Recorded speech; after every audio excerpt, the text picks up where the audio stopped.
Je vous propose un nouveau tutoriel sur CielPay Evolution 2015 sur comment gérer le départ d'un salarié. Nous verrons toute la procédure qu'il faut effectuer lorsqu'on est dans la fiche salarié. Nous verrons également toutes les rubriques de paye de sortie à insérer dans le bulletin de paye et nous finirons par tous les documents à remettre à votre salarié lors de son départ. La façon le plus simple pour gérer le départ d'un salarié est de vous laisser vraiment guider par l'assistant de sortie du salarié. Donc lorsque vous êtes dans salarié, vous avez ici sortie salarié. Donc on va se laisser guider vraiment par l'assistant. Donc dans un premier temps, on choisit effectivement le salarié qui doit partir, la date de sortie. Donc là, je suis sur une période de paie du mois de juin, donc je vais le faire sortir par exemple le 26 juin. J'indique ici le motif de sortie, donc par exemple une démission. Ici, j'indique ce que je souhaite faire, donc je veux réaliser le dernier bulletin de salaire, réaliser donc le certificat de travail, le solde de tout compte, et nous verrons aussi l'attestation Pôle emploi. Donc là, je fais OK. Première chose donc là qui me propose, alors là il y a une petite erreur, il faut absolument enlever cette rubrique, c'est pas la bonne au niveau de l'indemnité compensatrice de congés payés, donc c'est pas la R705, donc je l'enlève. Ici, je vais aller chercher, donc si je fais même recherche, donc là je vais taper la R, alors je crois que c'est la 704 d'ailleurs. Voilà, donc, alors si je diminue le code, vous allez voir, c'est bien l'indemnité, vous voyez, compensatrice de congés payés. Et je vais prendre aussi un exemple si c'est un CDD, donc où vous avez après besoin d'indiquer la rubrique d'indemnité précarité. Alors, attendez, je recommence. La R704. Voilà, je fais OK. Voilà. Et si je vais en insérer aussi une autre, par exemple, là je prends un exemple, si vous avez un CDD, donc en plus d'une indemnité compensatrice, il faut, alors si bien sûr les congés payés sont payés qu'à la fin, après on va intégrer la prime de précarité, donc elle est déjà toute faite, donc elle s'appelle R-Préca.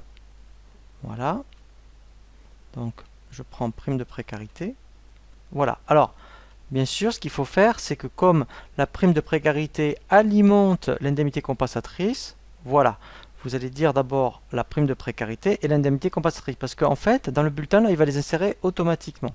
Donc là, je fais terminer. Ici, vous voyez, il me crée le bulletin de paye. Voilà.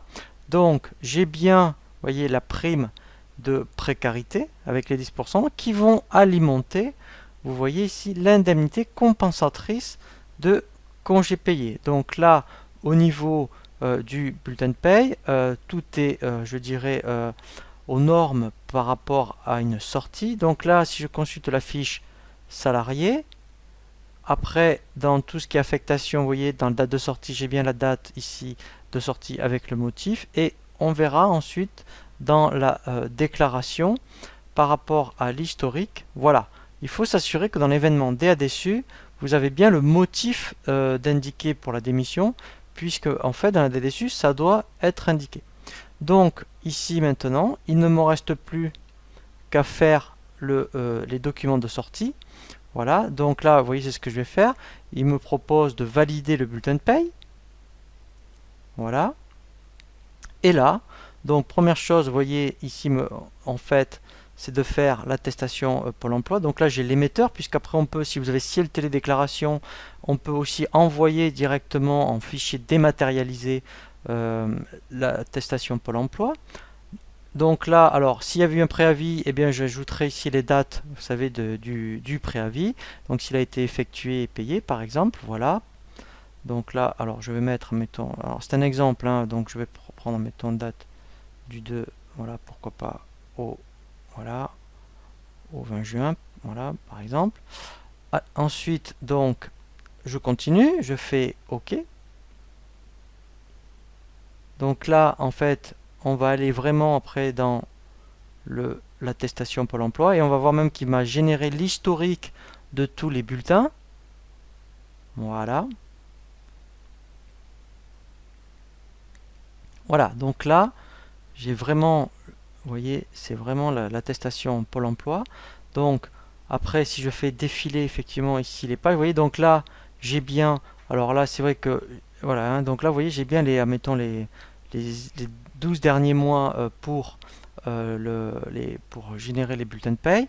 Et après, en fait, on peut saisir, si je clique sur le bouton mettre le champ surveillant, on peut vraiment compléter l'attestation. Voilà. Et quand vous avez terminé de compléter l'attestation, vous recochez ici. Voilà. Et là, en fait, ça prendra en compte les modifications. Donc après, effectivement, je peux l'éditer. Voilà. Donc là, je ferme. Voilà. Et en fait, après, effectivement, ce qui reste à faire, c'est le certificat de travail et le reçu de solde de compte. Donc document administratif, pardon, document Word. Je vais choisir, voilà, le certificat de travail. Vous voyez, donc il m'avait ouvert le solde de tout compte. Alors là, effectivement, vous voyez, vous êtes obligé de saisir les montants. Alors, on verra un tutoriel où on peut reparamétrer complètement tous les documents administratifs de CielPay et même intégrer vos propres comptes de travail, vos propres courriers. Et on verra un tutoriel pour aller chercher des champs automatiques pour qu'il alimente automatiquement ces zones-là. Donc là, sinon, là, exceptionnellement, il faut le saisir. Et après, pareil, vous avez le certificat de travail. Donc là, après, vous voyez, pareil. Donc là, en fait, vous pouvez, donc après, voilà, alors là, c'est pareil. On verra comment, vous voyez, puisque là, on n'a pas, mettons, le nom du dirigeant. On peut le mettre automatiquement si on a pensé après dans les propriétés du dossier de mettre le nom du responsable.